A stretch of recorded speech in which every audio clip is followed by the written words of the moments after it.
La gran aventura de Hernando de Magallanes. Hace 500 años se llevó a cabo una de las más grandes aventuras de nuestra historia. Hernando de Magallanes, noble, explorador y navegante portugués, inició la travesía que culminaría en el descubrimiento del Estrecho de Magallanes y en la primera circunnavegación de la Tierra al mando de Sebastián Elcano. Esto gracias a la pimienta, y al clavo de olor, y a la canela, y a la nuez moscada, y al jengibre también. ¡Qué aroma más delicioso! ¿Y qué es ese sabor tan especial que tiene la carne? Es pimienta y nuez moscada, Su Alteza.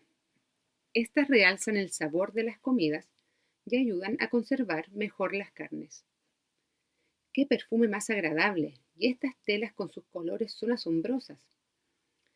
Todo proviene del maravilloso Oriente, Majestad, de aquellas lejanas tierras a las que llegar implica un gran viaje y aventuras.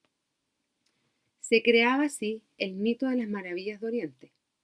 Es que por aquel entonces las especies eran aún más codiciadas que el oro y la plata.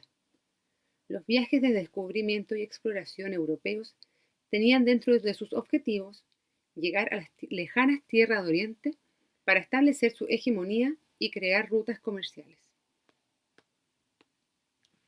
El año 1480 nació Hernando de Magallanes al norte de Portugal.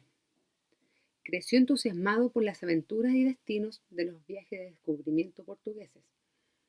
Fue testigo de muchos de estos también, ya que a los 25 años se alistó en la Armada de la India, la que buscaba establecer la hegemonía portuguesa en el Océano Índico. Su estadía de 8 años en la India le permitió participar en expediciones y descubrimientos por las islas del sudeste asiático, que se convertirían en los enclaves comerciales más importantes del Imperio portugués. Gracias a estos viajes, Magallanes adquirió un gran conocimiento de Oriente y de sus riquezas y maravillas. Ya de regreso en Europa, comenzó a germinar en él la idea de buscar una ruta marítima a Oriente por el continente americano. Deseo llegar a las islas de las especias por Occidente. Estoy seguro que hay una ruta a través del Nuevo Mundo que une el Atlántico con el Mar del Sur. Así no tendré que bordear África para lograrlo. Magallanes empezó a desarrollar la idea y se la expuso el rey Manuel de Portugal, quien la rechazó. Acudió entonces a Carlos I de España, el cual quedó muy entusiasmado con la posibilidad de llegar a las ansiadas Islas Molucas por la ruta de Occidente, ya que quedarían bajo su mando, según lo establecido en el Tratado de Tordesillas. Os nombro adelantado y capitán general de la Armada para el descubrimiento de la especería. Una 20ª parte de las ganancias serán vuestras y seréis el gobernador de las tierras descubiertas. Fue la orden del futuro emperador.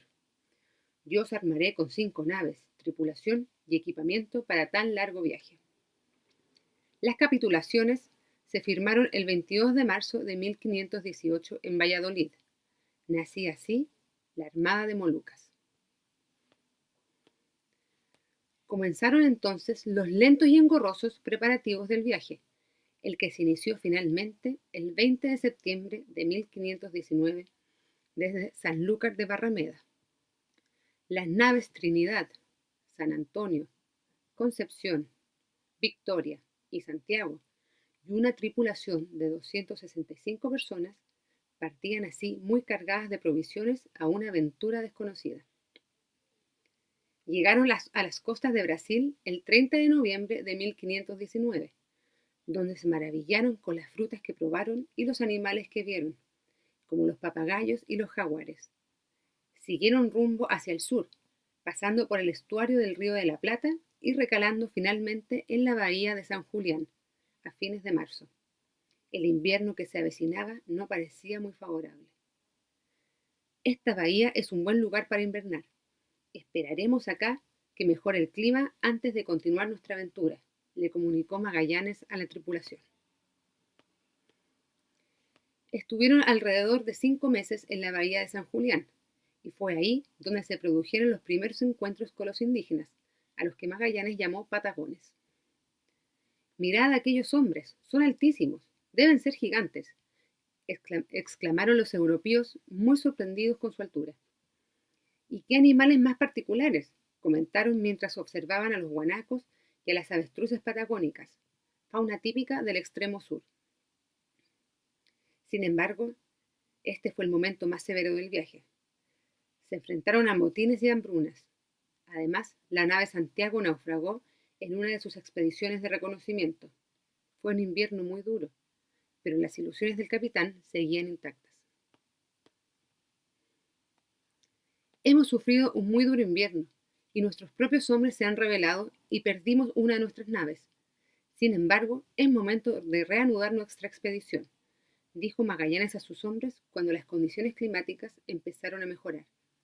Las 4 naves restantes siguieron navegando hacia el sur, hasta que llegaron al Cabo de las Mil Vírgenes, la entrada al estrecho que une el Atlántico con el entonces llamado Mar del Sur. El momento más esperado del viaje estaba por comenzar. El estrecho fue llamado Todos los Santos, ya que fue descubierto el 1 de noviembre. Su navegación fue muy difícil. Las pequeñas islas y entradas de mar hacían de este un laberinto para las naves de la Armada de Molucas. Tan ardua fue la tarea de reconocimiento que la nave San Antonio desertó cuando llevaban la mitad del camino.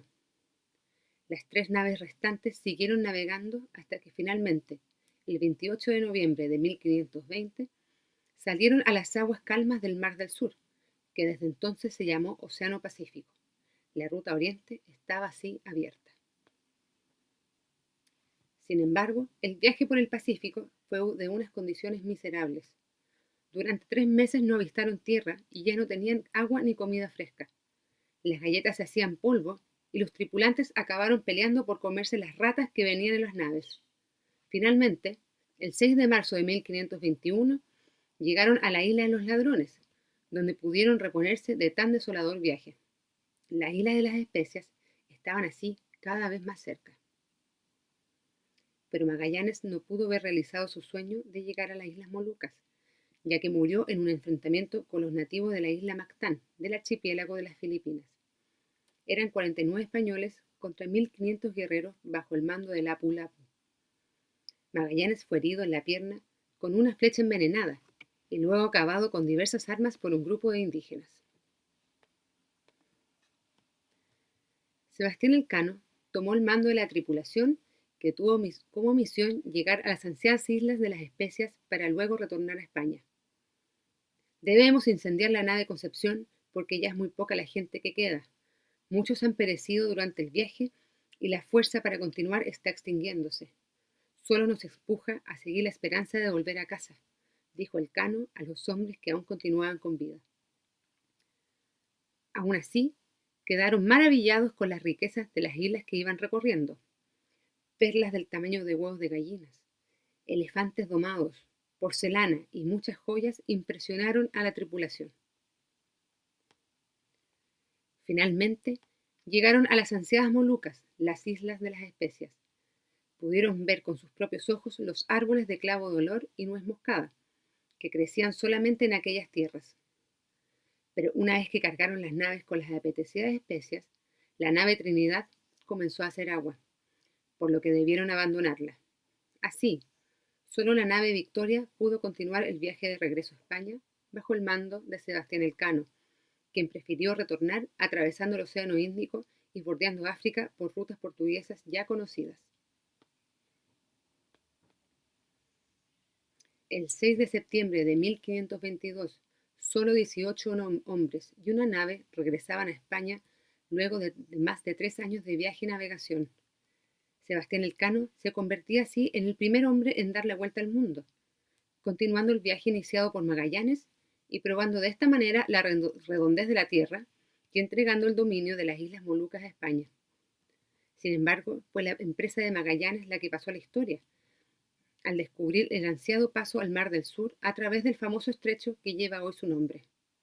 Como escribían los cronistas de la expedición, la gloria de Magallanes sobrevivirá a su muerte. Y así lo es, incluso 500 años después.